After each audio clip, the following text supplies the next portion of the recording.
ꯏꯔꯝꯗꯝ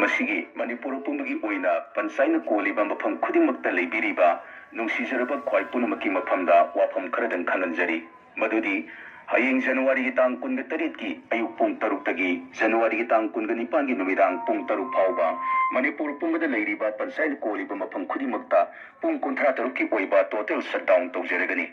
ꯃꯔꯝꯗꯤ ꯚꯥꯔꯠ ꯁꯔꯀꯥꯔꯅ ꯈꯨꯡꯒꯪ ꯆꯥꯎꯈꯠꯇꯅ ꯚꯥꯔꯠ ꯆꯥꯎꯈꯠꯄ ꯌꯥꯔꯣꯏ ꯍꯥꯏꯗꯨꯅ ꯈꯨꯡꯒꯪꯗ ꯑꯍꯦꯟꯕ ꯁꯛꯇꯤ ꯄꯤꯔꯤ ꯑꯗꯨꯕꯨ ꯉꯁꯤꯒꯤ ꯁ꯭ꯇꯦꯠ ꯂꯩꯉꯥꯛꯅꯗꯤ ꯈꯨꯡꯒꯪꯕꯨ ꯍꯟꯊꯕ ꯃꯤꯠꯌꯦꯡꯗ ꯊꯝꯂꯤ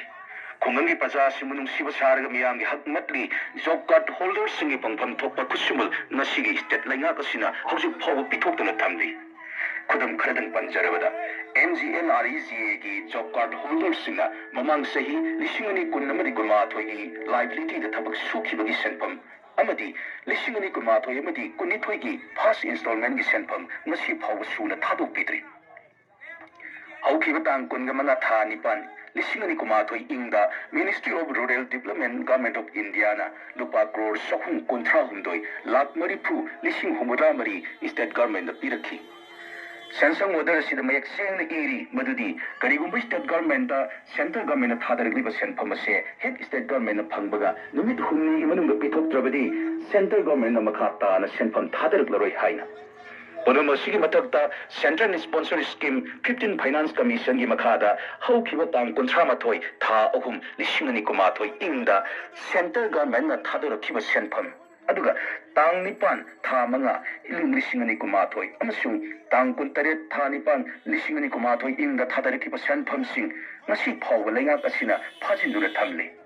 ꯑꯁꯤꯒꯨꯝꯂꯕ ꯚꯥꯔꯠ ꯁꯔꯀꯥꯔꯅ ꯈꯨꯡꯒꯪꯒꯤ ꯃꯤꯌꯥꯝꯒꯤꯗꯃꯛꯇ ꯈꯜꯂꯒ ꯁꯦꯝꯕꯤꯈꯤꯕ ꯄꯤꯊꯕꯤꯔꯛꯈꯤꯕ ꯐꯖꯈ꯭ꯔꯕ MGNREGAꯒꯤ ꯆꯠꯅ ꯀꯥꯡꯂꯣꯟ ꯑꯁꯤꯕꯨ ꯃꯁꯛ ꯊꯤꯍꯟꯕꯇ ꯅꯠꯇꯅ ꯁ꯭ꯇꯦꯠ ꯁꯔꯀꯥꯔ ꯑꯁꯤꯅ ꯈꯨꯡꯒꯪꯁꯤꯡꯕꯨ ꯅꯝꯊꯕꯤꯔꯤ ꯃꯔꯝ ꯑꯁꯤꯅ ꯉꯁꯤ ꯂꯩꯉꯥꯛ ꯑꯁꯤꯅ ꯈꯨꯡꯒꯪ ꯆꯥꯎꯈꯠ ꯊꯧꯔꯥꯡꯗ ꯑꯊꯤꯡꯕ ꯄꯤꯕꯒ ꯂꯣꯏꯅꯅ ꯖꯣꯕ ꯀꯥꯔꯗ ꯍꯣꯜꯗꯔꯁꯤꯡꯒꯤ ꯅꯨꯃꯤꯠ 100ꯒꯤ ꯐꯪꯐꯝ ꯊꯣꯛꯄꯗꯨ ꯐꯪꯍꯟꯗꯅ ꯊꯝꯕꯤꯔꯤ ꯈꯨꯗꯤꯡꯃꯛ ꯁ꯭ꯇꯦꯠ ꯂꯩꯉꯥꯛꯇ ꯇꯥꯏꯅꯒꯗꯕꯅꯤ ꯇꯥꯏꯅꯐꯝ ꯊꯣꯛꯏ ꯁ꯭ꯇꯦꯠ ꯒꯚꯔꯟꯃꯦꯟꯠꯅ ꯗꯥꯏꯇ ꯄꯨꯕꯤꯒꯗꯕꯅꯤ ꯃꯔꯝ ꯑꯁꯤꯅ ꯍꯌꯦꯡ ꯖꯅꯋꯥꯔꯤꯒꯤ ꯇꯥꯡ 18ꯒꯤ ꯑꯌꯨꯛꯀꯤ ꯄꯨꯡ 6ꯇꯒꯤ ꯇꯥꯡ 19ꯒꯤ ꯅꯨꯃꯤꯗꯥꯡ ꯄꯨꯡ 6 ꯐꯥꯎꯕ ꯄꯨꯡ 63ꯒꯤ ꯇꯣꯇꯦꯜ ꯁꯠꯗꯥꯎꯟ ꯑꯁꯤ ꯃꯅꯤꯄꯨꯔ ꯄꯨꯝꯕꯒꯤ ꯄꯟꯆꯥꯏꯅ ꯀꯣꯟꯕ ꯃꯐꯝꯁꯤꯡꯗ ꯄꯥꯡꯊꯣꯛꯆꯒꯗꯧꯔꯤꯕꯅꯤ